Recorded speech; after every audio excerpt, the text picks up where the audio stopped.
Amazing sir. Political life is a cake ವಾಕ ನಿಮಗೆ, ಅಥವಾ is it a struggle full ಲೈಫಾ ಹೇಗೆ ಅಂತ? See, it is by heart that we are doing. Winning and losing, it's people's decision. We accept that. Okay. ಅದರಿಂದ ನೋವು ಪಡೋದು ಏನದು ಇಲ್ಲ.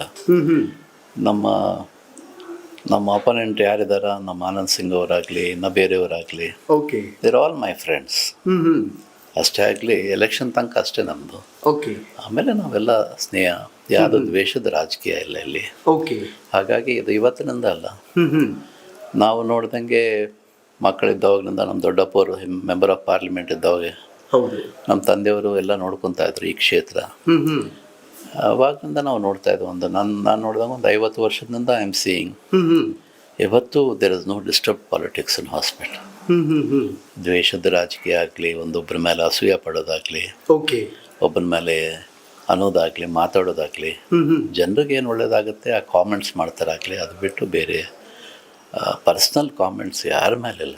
ಓಕೆ ಸರ್, ನಾನು ಬೇರೆ ಬೇರೆ ರಾಜ್ಯಗಳಿಗೆ ಹೋಗಿದ್ದೀನಿ. ಯು ಪಿ ಆಗಿರ್ಬೋದು, ಗುಜರಾತ್ ಆಗಿರ್ಬೋದು, ಹೀಗೆ ಅನೇಕ ರಾಜ್ಯಗಳಲ್ಲಿ ಹೋಗಿದ್ದೀನಿ. ಬಟ್ ಕರ್ನಾಟಕದ ಬ್ಯೂಟಿ ಆಫ್ ಪಾಲಿಟಿಕ್ಸ್ ಬೇರೆ ರಾಜ್ಯಗಳಲ್ಲಿ ಇಲ್ಲ. ಇಲ್ಲಿ ಯಾವ ಥರದ ಬ್ಯೂಟಿನ ಈಗಲೂ ಕೂಡ ಮೇಂಟೈನ್ ಮಾಡ್ಕೊಂಡು ಬರ್ತಿದ್ದಾರೆ ಇಲ್ಲಿನ ರಾಜಕಾರಣಿಗಳು ಅಂತ? C, out of 224 MLAs, I might be the last.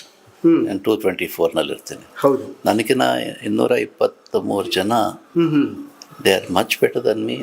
They are good. Okay. ಜನಕ್ಕೆ ಸೇವೆ ಮಾಡ್ಬೇಕನ್ನೋದು ಭಾವನೆ ಇಟ್ಕೊಂಡೇ ಬಂದಿದ್ದಾರೆ.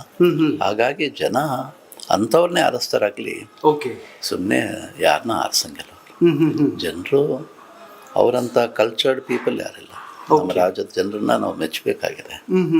ಆ ಸಂಸ್ಕಾರ ಜನರನ್ನಲ್ಲಿದೆ ಆಗಲಿ, ನಮ್ಮ ರಾಜಕಾರಣಿನಲ್ಲಿ.